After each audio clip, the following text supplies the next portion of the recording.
அப்போ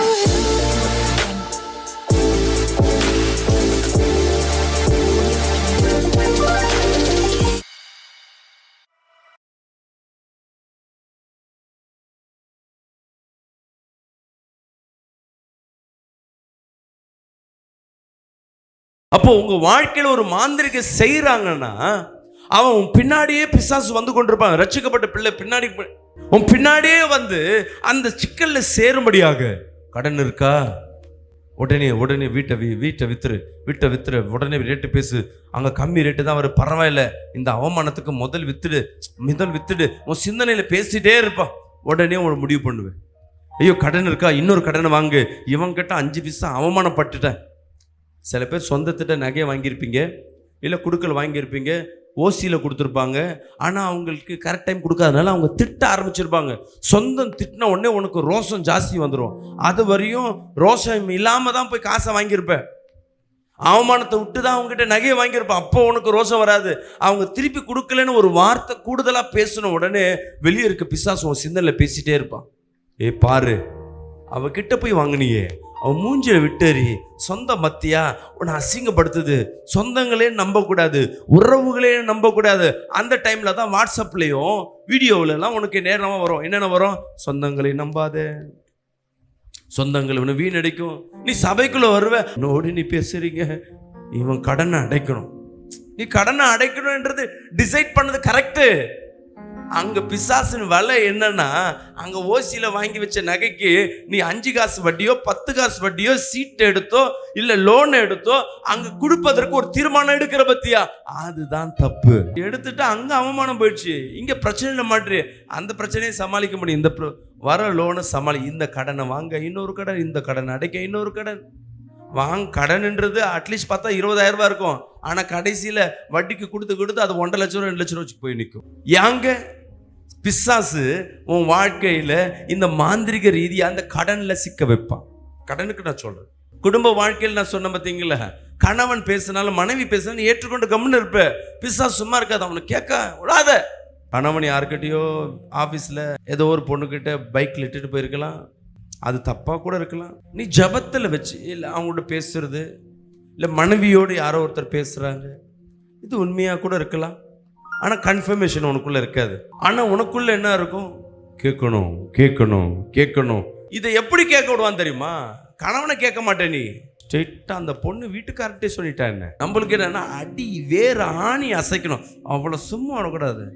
அந்த பொண்ணு கணவன்கிட்ட சொல்லுவான், அந்த கணவனோட உன் பொண்டாட்டியை விட்டுருவேன், அந்த ஆளோட மனைவி கிட்ட சொல்லுவோம், வீட்டில் ஒரு குழப்பத்தை உண்டு பண்ணுவோம். இங்க ஸ்ட்ரெயிட்டா போய் அங்க சொன்ன உடனே நீ சொன்ன தப்பா ரைட்டா, உன் வாழ்க்கைக்கு விரோதமா இருக்கு, நீ சொல்றது கரெக்ட் மாதிரி தான் தெரியும். பிசாசு சிந்தனையில பேசிட்டே இருப்பான்.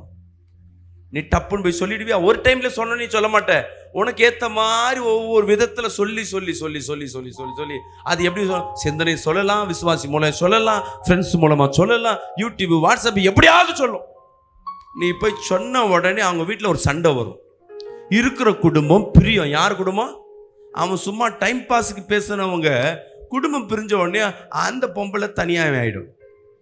இப்போ அந்த தனியாக நின்னதுக்கு காரணம் யாரு? உன் வீட்டுக்காரர் சூழ்நிலை தான். இப்போ அவர் என்ன பண்ணுவார்? என்னால் தானே அவள் வாழ்க்கை வீணா போச்சு, அவளுக்கு நான் வாழ்க்கை கொடுக்குறேன். சும்மா இருக்கிறத பிரச்சனை ஆக்கி விட்டது யாரு? இப்போ வாழ்க்கை வாழாம அனாதையா இருக்கிறது யாரு? நீ தான் இருக்கு. அப்போ பாஸ்டர் இதெல்லாம் கண்டுக்காம இருக்கணுமா? நீ ஜெபி, நீ அவங்க இடத்துல போய் போராடாத. ஆவின் வாழ்க்கையில என்ன சொல்லி இருக்கு? ஜெபிங்க. நீங்க ஜெபிக்க. இன்னைக்கு வரும்பொழுது ஒரு சகோதரர் அவர் ஃபேமிலி ப்ரேயருக்காக ஒன்று சொன்னார். ஆனால் ஒரு சாட்சியை சொன்னார், அது என் வாழ்க்கையை ரொம்ப உழுக்குனது. 3 ஆண்டுகளாய் வேலை இல்லை. நல்ல ஒரு கார் டிரைவராக ஒரு ஆஃபீஸ்க்கு ஒர்க் பண்ணியிருந்தார். அந்த ஆஃபீஸர் மாறினவருக்கு அவருக்கு வேலை போயிடுச்சு. நான் என்ன சொன்னேன், வேலை கிடைக்கும், அது வரையும் ஆட்டோ ஓட்டுங்க. ஒரு ஆட்டோவை வாங்கி என்ன பண்ணி ஓட்டிக்கொண்டிருக்காரு. போன வாரம் ஒரு வேலை வந்திருக்கு, ஒரு பெரிய ஆஃபீஸில் பெரிய கம்பெனி சேர்மனுக்கு ஒரு வேலை. அந்த இடத்துல 5 கார் டிரைவர் இருக்கிறாங்க. பார்த்துங்க அப்போ எவ்வளோ பேசியிருப்பாங்க. உள்ளேயே சாப்பாடு வரவங்களுக்கு எல்லாம் சாப்பாடு, மாதம் 25,000 ரூபா சம்பளம், வெறும் 8 மணி நேரம் டியூட்டி தான் வந்துட்டு போகணும். உள்ளே என்ட்ராகும் போதே சொல்லியிருக்காங்க, ஓனர் காலில் வருவார், முன்னாடி இருக்கிற அந்த வீட்டு வாசலில் இருக்கிற பிள்ளையார் கோயில் இருக்கு, அதை கும்பிடுவார். இப்போ கும்பிடும் போது அவர் எதை எடுத்துகிட்டு வந்து கொடுக்க சொல்கிறாரோ அதெல்லாம் எடுத்து கொடுங்க அப்படின்னு இன்ஸ்ட்ரக்ஷன் கொடுக்குறாங்க. அப்போ இவர் சொல்கிறாரு, நான் ரட்சிக்கப்பட்ட ஆள், அதை நான் செய்ய மாட்டேன். பா கொஞ்சம் அட்ஜஸ்ட் பண்ணி செய்ப்பா, அதெல்லாம் செய்ய மாட்டேன். சரி ஓகே, நீ பையன் அவனுக்கு பரவாயில்ல செய்யாதன்ட்டு இருக்கிறேன். வேலைக்கு செய்த அன்னைக்கு பிரச்சனை இல்லை. அடுத்த நாள் இந்த பூஜைக்கு பண்ணால் அந்த பெல்லு இருக்குது, அந்த பெல்லு எடுத்துகிட்டு வாங்கியிருக்காங்க. பெல் அடிக்கிற பெல்லு தான். கூட இருக்கிற இன்னொரு விசுவாசி டிரைவர் சொல்கிறார், ஏய் நானும் சபைக்கு போகிறேன் தான், ஸ்தோத்திரம் பண்ணிக்கிட்டே எடுத்துகிட்டு வந்து கூட, குடும்பம் இருக்குல்ல, பழப்பு இருக்குல்ல, இந்த பெல்லெல்லாம் பார்க்காத. அவர் சொன்ன தப்பா ரைட்டா? ரைட்டு மாதிரி இருக்கும், ஆனால் அது தவறு. பாவமான காரியம். ஒரு சாணி, மனுஷனுடைய மலம், அதை போய் என்ன கவர் பண்ணி எடுத்தாலும் அது எடுத்தது என்னது? அசிங்கம், அசிங்கம் தான். அவர் சொல்றாரு, இதை நான் தொட மாட்டேன், என் தேவனுக்கு முன்பாக நான் செய்ய மாட்டேன். உடனே அவங்க ஓனர் முனைச்சு பார்க்குறாரு, வேற ஒருத்தர் எடுத்து கொடுத்துட்டார். உடனே கூப்பிட்டு பேசுறாங்க, ஏன்பா இது எடுத்து கொடுக்குறதுக்கு எவ்வளோ நேரம் இருக்கு? நான் உங்களுக்கு கார் டிரைவர் தான், நீங்கள் சொல்கிறீங்களே எவ்வளோ நேரம் எக்ஸ்ட்ரா கூட நான் ஓட்டுறேன், ஆனால் இந்த வேலையை செய்ய மாட்டேன். அப்போ நீ செஞ்சால் வேலையில் இரு, இல்லைன்னா வேணாம். பரவாயில்ல, எனக்கு அப்படிப்பட்ட வேலையே வேணாம், வீட்டில் கஷ்டம் இருக்குது, நஷ்டம் இருக்குது. வேலையை விட்டு வந்துட்டாரு. நான் கேட்டேன், என்ன ஐயா வேலையை விட்டீங்க, கொஞ்சம் அட்ஜஸ்ட் பண்ணலாமே அப்படின்னு. நானே சொல்கிறேன், இல்லையா இந்த 3 ஆண்டு வேலை இல்லை, அப்போ வேலை இல்லாத போது மாதம் வேலை இருக்கும், மாதம் 25,000 சம்பாரித்தேன், பணம் நிறைய வந்தது, ஆனால் நிம்மதி இல்லை.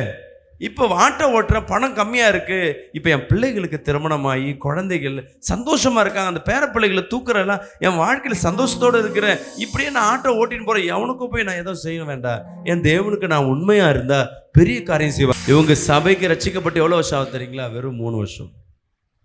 3 வருஷத்தில் இவ்வளோ பேர் வைராக்கியம். ஆனால் நம்ம தப்பு இல்லையே, ஜெபம் பண்ணிக்கலாம். ஆயுத பூஜை, விநாயகர் சதுர்த்தி, கொஞ்சோண்டு லட்டு தானே,